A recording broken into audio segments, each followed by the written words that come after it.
everybody, Angela back here again today. How are you all doing this weekend?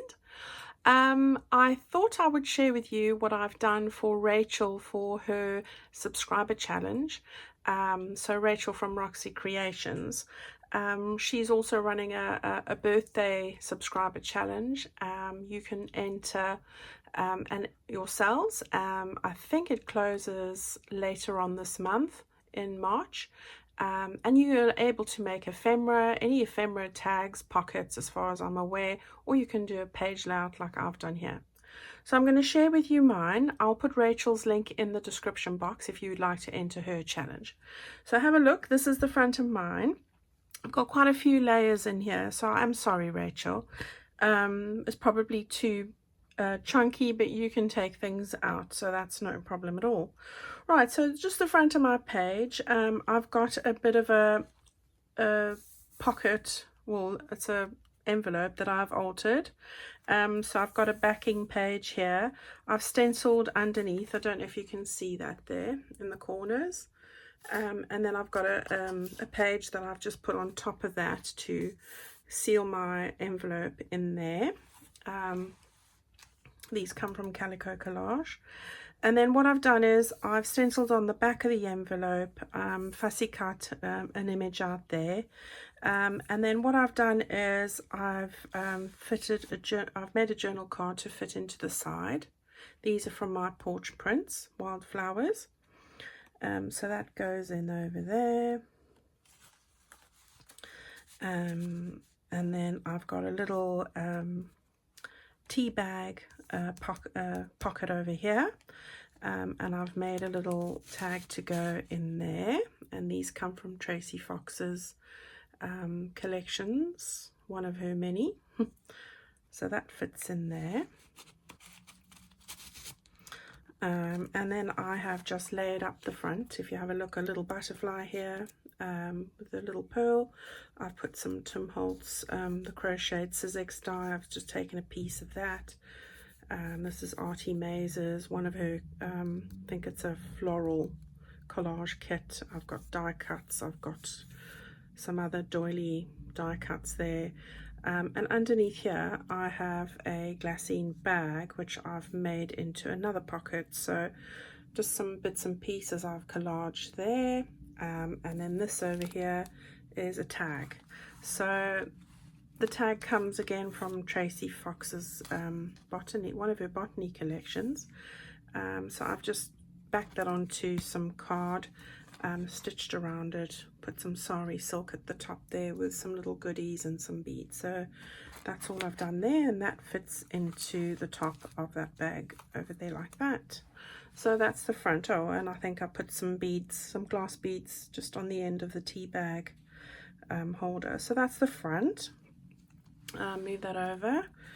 If we go to the inside, I've put a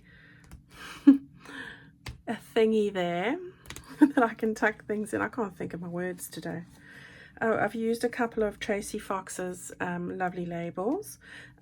Layered up this tag here with a couple of various bits and pieces from all different sorts. Some seam binding at the top there, so that's backed onto tea stained card. And then I have made a journal card here with a nice little collage. This is some vellum I've printed onto tea stained card, stitched around it, and onto some other from one of my botanical books, which I can't remember which one. It was just a scrap I had over, and Tracy's label over there. So that's a little card that slides in. So some writing area here, and this just tucks into that little flap there, and then that just tucks, that goes a bit further up, and this tucks in a little bit further down. So that's that side.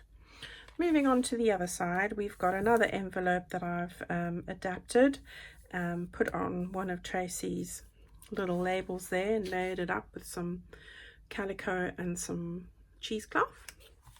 I've layered this up with some baking paper and some normal printout, digital printout, and then this opens up like that, and I've just stitched one of these beautiful wildflower images from my porch prints on the back here. So we have a little booklet stuck into the side here, so that just slides out, and that's just a booklet I've made with a couple of bits of calico, little bits and pieces, lined it, all sorts of pages, antique ones and other in there, and that just fits into the side over there. Right, so I've just put some writing space over there in case Rachel wants to write, and then this is some extra writing space as well, so that just fits into the side here like that and tucks over there. And then on the back, all I've done here is I've got a little envelope that I've made out of scrapbook paper, just sewn on some lace, and then I've just made a little scrap of tea-dyed paper which I've stenciled on.